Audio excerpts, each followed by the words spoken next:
Hello and welcome back to the Schmuseum, where today everything's currently scattered a bit everywhere. The G63 is parked over by the shutter as that's been in daily use by Tim, along with the AMG GTR Roadster, which he's been switching between the two. The Hurricane currently isn't covered and is in desperate need of a wash as that went out on an adventure recently. And well, the GR Yaris has actually been seeing some action by Marc 150, who's currently over and is actually behind the camera, because today Brad is off on another adventure with Tim, which you would have just seen in the previous video on the channel, and there's more coming up on that soon, so do stay tuned. But today, myself and Marc are going to be taking a trip up to the factory of Lotus to take an in-depth look at one of the new Schmemobiles, the Emira. So we're going to be getting an in-depth look at the infotainment system and a few more bits and pieces to do with that, and maybe even get it out on track. So I think we're going to decide which car we're going to take and then get on the road. And we are joined by Marc. Hello, mate. Yeah, hello. Good morning. Good morning. I'm looking forward to going to Lotus because I also have something to share about myself in relationship to Lotus. You do? Yeah, and we have to choose a car. We do. So what are we going up in? So let's make the choice quite easily. So I mean, you've been daily driving the GR Yaris Yeah. lately. Do we jump in that and just make it No, easy? I've just done too much miles already in it, so. That makes sense. GTR Roadster, drove it a lot when I went to Germany. Not gonna do that. G-Class, drove that a hell of a lot when I was, I think, 2 years ago. I drove more miles in it than Tim did. I think between us, we've done probably half the miles. Yeah. So, done. Yeah, no, I'm not going to go on the STO. You know, I have back pain, so no, not going to happen. You know, it's a lovely car with regards to the looks and stuff.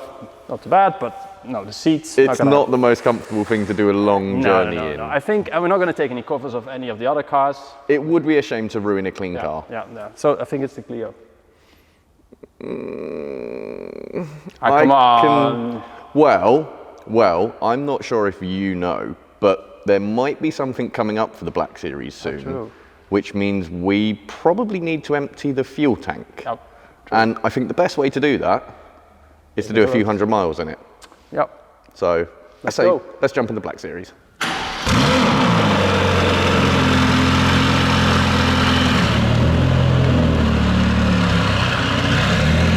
So we're out on the road in the GT Black Series, and this is actually a lovely daily driver, but coming up ahead, we have the obligatory tunnel, so a little bit of window down.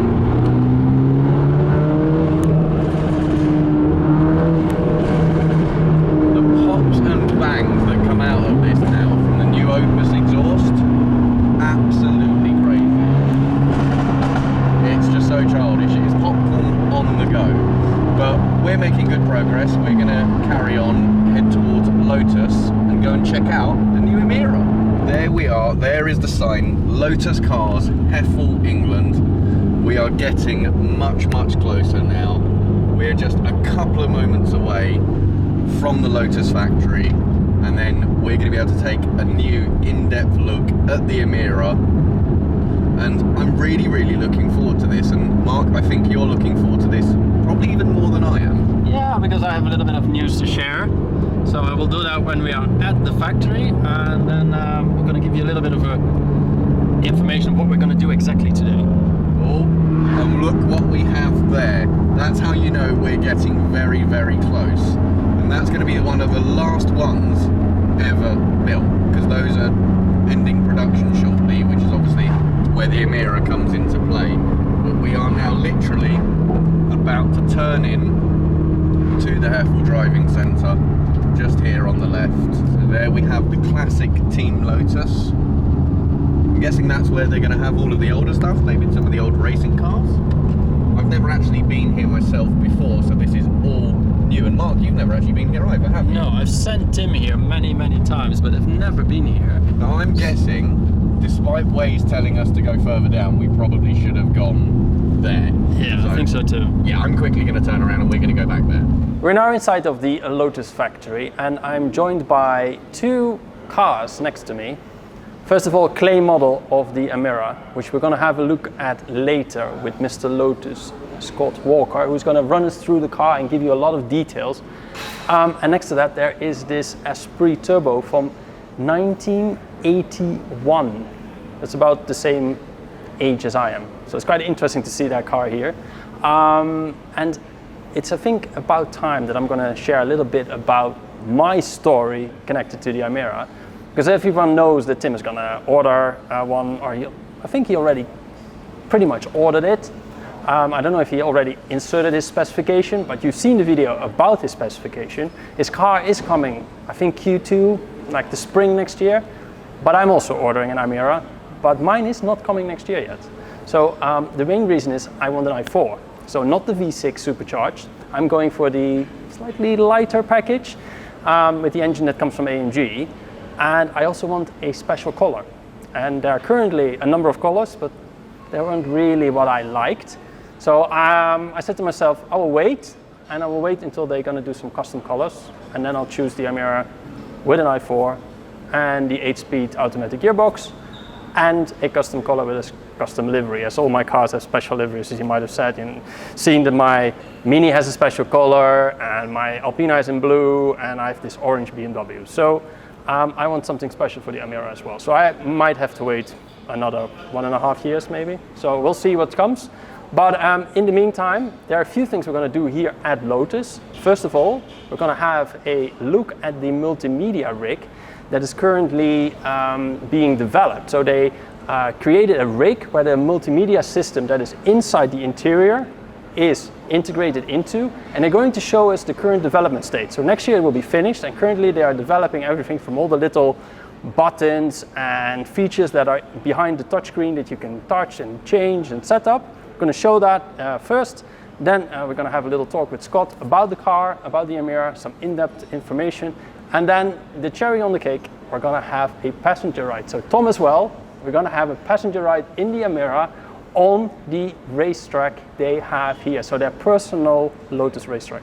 Really looking forward to that. This is my first time here, my Tom's first time, and we're going to get like the full experience, which is really, really cool. And the few small things that we've seen already have been mind-blowing. Cool. I can't wait for the rest of this tour. This is super, for me especially, because I'm not going to buy a Lotus, so it's a really special experience. So let's go to the multimedia rig and have a little bit of a demo there.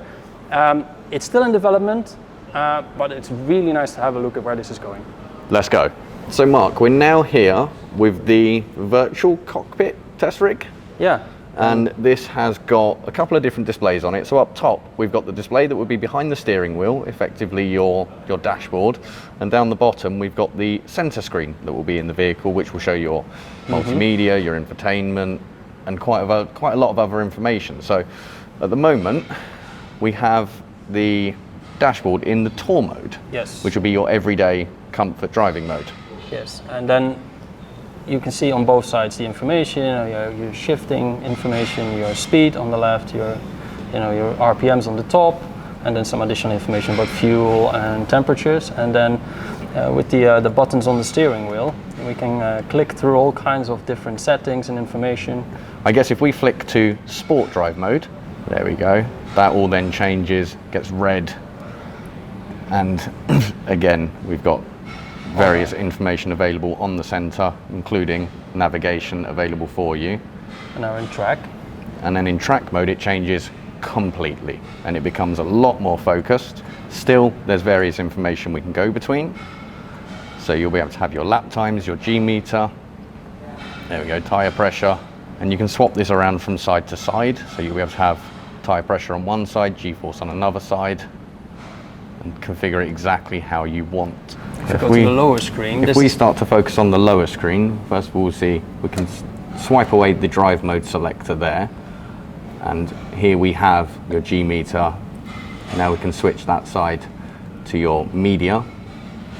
If we swipe up there, we would have your lap times. You can have some phone numbers going on, and even your tire pressures and temperatures can be displayed. So this can be configured split screen exactly how you want it, with all your trip details there, navigation, and even we have inbuilt mics, so you will be able to talk to it as well whilst you're on the move. Here we have all the heating controls, so you can see your various climate control set up there. And one of the key things you guys may have noticed is the addition of some buttons. Not everything is touchscreen, so when you're on the move, things aren't complicated and you are able to just grab a button and get the mode that you want.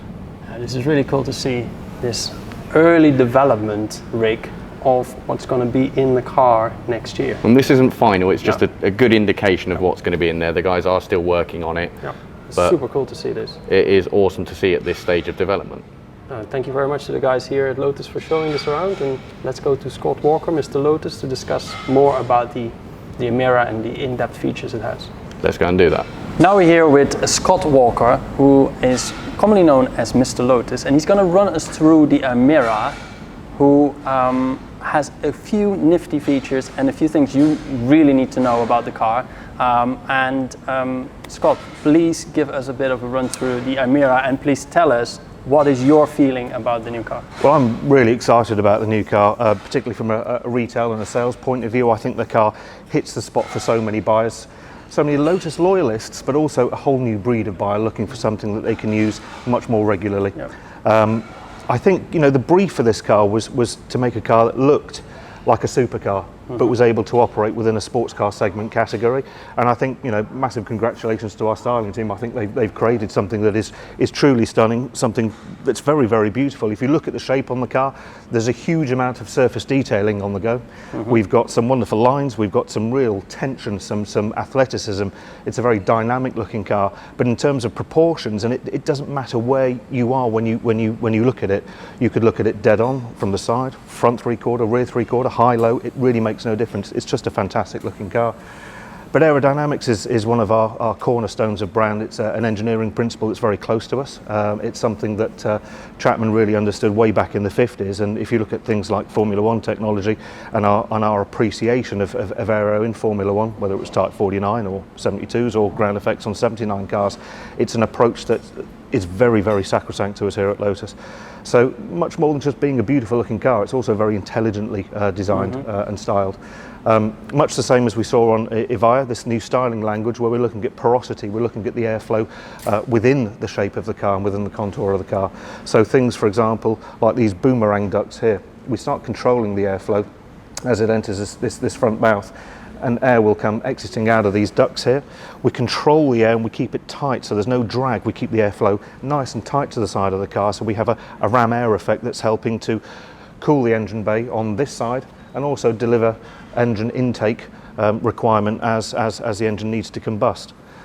Over the top of the car, we've got this wonderful little ducktail here which generates an area of low pressure, and what that helps to do is suck cold air underneath the rear screen. That's then evacuated either side of these of the glass house. If you were to pick one of these up, they're completely flat underneath, same as all our Generation 4 cars, but there are a series of ducts that collect the air underneath the car and push it down on an inverted spoiler, which we call a rear diffuser. Similarly, we've also got some wonderful control happening at the front of the vehicle as well. So we use some air blades at the front to control and deflect air across the leading edge of the tyre. Wheel arches are a bad area for lift. They're huge lift generators. So what we want to do is remove that, clean up that flow, control it, tighten it, keep it to the sides. It runs down the side sill of the car, again kept tight, and it enters a little duct which then goes into the rear arch and is evacuated out of the big rear vents that you see in the rear bumper architecture. Now, all of these things genuinely do work. There is a benefit to all of this, and if you were to compare this car aerodynamically with our Evora, this generates 31% more downforce at 125 miles an hour, which is 55 kilograms in total. The benefit to that is the car's got a much wider front track. Yeah. I think it's 12 centimetres wider than Evora, and so you're getting much more push down. The benefit to the driver is the car will always feel much more stable, and at speed it can become more of a thumbs and fingertips exercise, on a straight fast piece of motorway section. So as a GT car, much better, less fight. Yeah. So really it has like supercar features in a sports car setup and format. Yeah, so she's a great looking car, but also clever aerodynamically. You'll notice there's no big spoilers, big whatever on it. It's just very, very beautiful, very simple, but very intelligent in its style and its aerodynamic principle. Which again, you've got to get that right, because if you get your aero wrong, all of the hard work that the suspension engineers have then done, you lose that. As the car is going faster in the air, it'll tend to lift, and you lose that steering feel. So we've got to keep it pushed down to the ground. Now, with regards to the chassis, how is the setup looking? How is this? Some kind of an involvement from the Evora? Yeah, I think we've always looked for a more elegant engineering solution at Lotus. So we've always made a car with a separate chassis, with the exception of the Type 14 Elite back in '57. But '62 we introduced a car with a backbone chassis, and that continued right up until the end of Esprit production. '95, I think we revolutionised chassis technology, particularly for ourselves. But we introduced a wonderful, very lightweight structure with extruded aluminium sections, so 68 kilograms of total mass, and that served the Elise and the Exige beautifully. With Evora, we used the same technology, but the chassis was longer, it was wider, it was heavier, and it was what I call three-stage as well. So in an Elise, for example, the seat is bolted to the chassis, the front wishbones are bolted, you jump into the seat and you become a component of the car, which in that type of car is great, but not in a GT car. So Evora, we had one section, two section, and the third section at the back. We used a similar kind of architecture on this car. So all of the rolling hardware within the front is mounted on its separate aluminium structure. So the hydraulic steering rack, the brakes, the wheels, the forged alloy wishbones, the spring and damper units, everything gets bolted, and that in turn then gets bolted to the front of the main chassis structure. At the rear, we've got two choices. The V6 engine will sit in its own galvanized steel cradle. The i4 AMG unit, that will sit in an alloy structure, and again, wheels, brakes, coilovers, dampers, gearbox, exhaust, all the wishbone architecture, that then all gets bolted to the rear of the chassis structure. And when the roll bar cover, or the SBAF cover, is on there and the roof has been bonded in place, we're getting a torsional stiffness of 26,300 Newton meters. To give that context, I think the Elise and the Exige rated in at 10,000 Newton meters, and the stiffest Esprit we ever did was 5,000 Newton meters. Which is the car over there. Yeah. So how would you connect those two cars for yourself? I think in terms of footprint size, very similar. In terms of character, also very similar. Remember that car over there, that's an 81 example, and that's a 2.2 litre with a turbocharger. We've got a V6 now. We've also got a 2 litre with a turbocharger, 4-cylinder. So spiritually, they're very similar. But I think in terms of GT aspiration, because the biggest change for me with this car is its comfort. Its ingress, its egress, its functionality, its technology, its usability. It's a car that can do big distance very, very well. Remarkably comfortable on the platform. As was Esprit. Esprit was all about a car that you could put luggage in. You'd sit there in comfort, you'd sit quite far apart from your passenger, unlike Elise and Exige, and you could do distance work in the car, and that's exactly what this is. When product marketing first told me about this, and they said, look, we're going to make a car with rain sensing wipers and auto dimming mirrors and an auto dimming mirror adjustable seats. 12-way adjustable seats with 4-way electric lumbar and cup holders and a decent sized glove box and a cubby and mics and vanity mirrors, his and hers vanity mirrors. I was gobsmacked, but you know, we've done it. That's what the market needs, and this is something actually generally now that I think people can jump in and use at leisure for whatever they want to do. Yeah, that's brilliant. So now that the car has all these additional features, creature comforts, is it still a Lotus? Yes, absolutely. I think we make cars that are for the drivers, and I think one of the hallmarks of any Lotus, or the things that we love about a car that wears the green and yellow badge, is the intimacy, the feel of the car, the weighting of the controls, the pedals, the relationship with the steering feel, you know, and the way that you wear it when you drive it. So no, absolutely, having been lucky enough to drive out on the circuit, it's still very much a car for the drivers. It's still a proper Lotus. Super. So I think it's about time that we're also going out on the track. The car is waiting for us outside. Both Tom and I are going to jump into the passenger seat. I'd like to thank Scott for giving this lovely in-depth look to the Emira, and hopefully it gives you a lot of more information about what's underneath this wonderful design. But I think it's about time now. We're going to go outside, jump in the passenger seat, and you know, have this experience. We moved outside and we're next to one of the development Emira cars, which is running. You can hear the nice little sound coming from the V6. We're here joined with Dan Pack, who is a senior vehicle dynamics engineer. We're going to talk a little bit about tires, wheels, suspension setups, and the difference between the touring and the sport. Hi Dan. Hi there, how are you doing? Good. I wanted to ask you, could you give me a bit of a rundown what the main differences between the touring and the sport are, and why you've chosen for the Goodyear tire and the Michelin tire, and give a bit of an insight into the setup of the car? Okay, so this car here currently this is a tour chassis car, so it's fitted with the Goodyear Eagle F1 Super Sport tyre, which luckily for us is a bespoke tyre to Lotus. So it's a tyre developed with Goodyear to ensure that it has the correct character that the Lotus need and the correct attributes. As with the car, the tour mode versus sport mode, it's slightly softer sprung to give a little bit better, not better, but a more plush primary ride, and for everyday usability and use on the road. The sport suspension is slightly firmer, slightly stiffer springs, and controlled damper to match the spring rates, just to give the car a little bit more of an edge, a bit more of a sporty character, and still perfectly fine and comfortable on the road. So we're going out now. Yes. You're gonna take me for a little ride. Take you for a quick ride round Hethel track here, yes. Super. And my first experience inside the Emira. I've not been inside of the car other than being static and sitting in it. So this is going to be my first passenger ride. So I'm going out first, then Tom, you're next. And then we're going to have a little bit of an experience, hear the car, feel the car, and discuss some stuff while we're driving as well.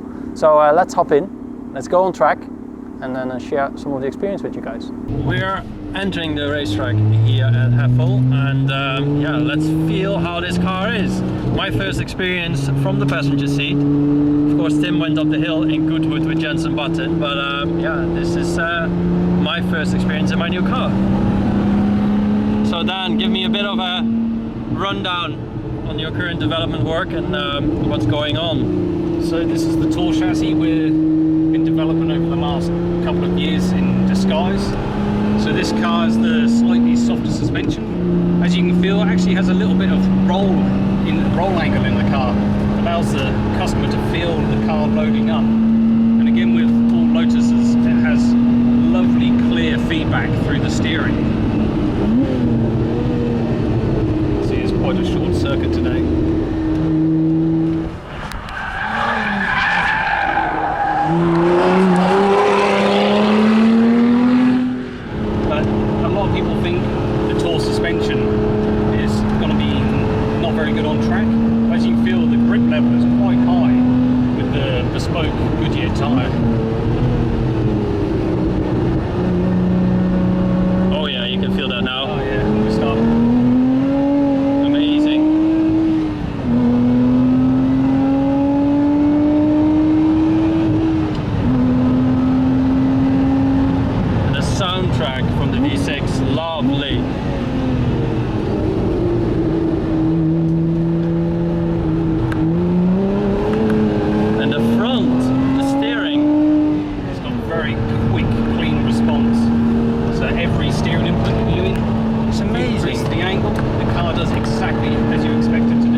So I can't give you the full experience, but and a bit of sideways action. Lovely.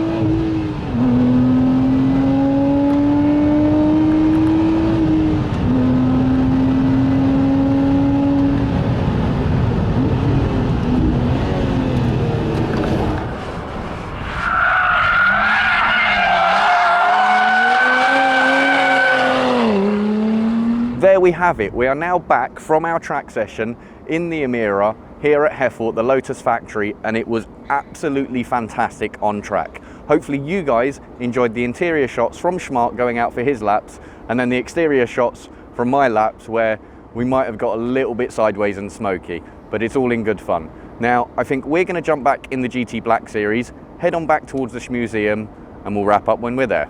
And we have made it back to the Museum in the AMG GT Black Series after a phenomenal day out at the Lotus Factory in Hethel. And I just want to say a huge thank you to everyone up there for letting us come and take an in-depth look at the Emira. And hopefully you guys enjoyed having a look as well. And well, Marc, it was absolutely great out on track. What was your thought? Summarize the day for me. Yeah, brilliant. For me, first time at Lotus, first time being in my next car, having a great experience and a lot of insights and additional information, and also great to share it with you guys, because we hear this stuff sometimes and we just want to share it with you guys. So it was absolutely brilliant. I think for me, the track experience, I think we spoke a lot about it on the way back. A lot. I think the most interesting thing about that car is it's designed as a sports car, but it looks like a supercar, but the way it handles on track, especially, and maybe it's hard to give really good driving impressions from the passenger seat, Yes, you know, but at it's least not the easiest. No, but it's I think the front end was for me, the front axle, the way it steers in, how the steering is set up, and how agile the car is, and the way the whole body just, you know. I completely agree. Yeah, with it what was you're for saying. me And really, really good. And not only is the front end absolutely phenomenal, but the back end is right there with it. You know, it's not that the front end isn't so brilliant that the back can't keep up. It's right there. You can pin the throttle coming out of a hairpin bend, and it just sticks. It's just amazing. It is phenomenal. I am very, very impressed with that car. Very much looking forward to having one here inside the Schmuseum alongside all of the other cars. And a second one in Team Schmee with the arrival of your one at some point, admittedly a bit later. But yeah, will be cool to see. And of course, we also heard the V6. Which, I mean, you guys have heard that now as well, and it sounds, again, considering we're in this modern age of OPFs and everything getting quite quiet, the noise out of that thing is phenomenal. Yeah, and it's like, it looks good, it sounds good, and it handles brilliantly from what we could see from or feel from the passenger seat. So we're looking forward to the drive. We only went out in the touring package. You know, we just went out in the entry level Emira, if you like. You know, it gets sportier beyond that. Yeah, and you know, and then it's also on the Michelin tire, which is of course more sticky, and I think that's, you saying that is something I completely forgot. Considering the car is effectively on a normal everyday road tire, the level of grip it was able to extract from that, and the way it was able to lean on that front, amazing. It was almost unbelievable. Yeah, and that price point as well. So I'm just looking forward to, you know, I think we're going to have a drive around somewhere end of Q1. It's like I think early next year, somewhere in that region, we should be able to get out and see what it's like for ourselves. Yeah, so it will be brilliant. And then Tim's car coming in, like what? April, May, June? Not much longer after that. Yeah, so let's wait and see. But yeah, brilliant. So then, you know, it's not constantly the Yaris that I'm taking when I'm here in the UK. You'll be taking the Emira all the time. So I think me and you may fight between that one ourselves. Anyway, we're going to head off. The GT Black Series is still parked outside because, as we mentioned at the start of the video, we need to get that below a quarter of a tank of fuel, which some of you guys may work out why and what that means, but it's been phenomenally economical. And on a 250-mile trip, it's still about half a tank. So I've left it outside, and well, I'm going to take that home this evening and burn off some more fuel because it seems like the appropriate thing to do. So thank you guys for coming along for the in-depth look at the Emira. Hopefully you guys have enjoyed it as much as we have, and until next time.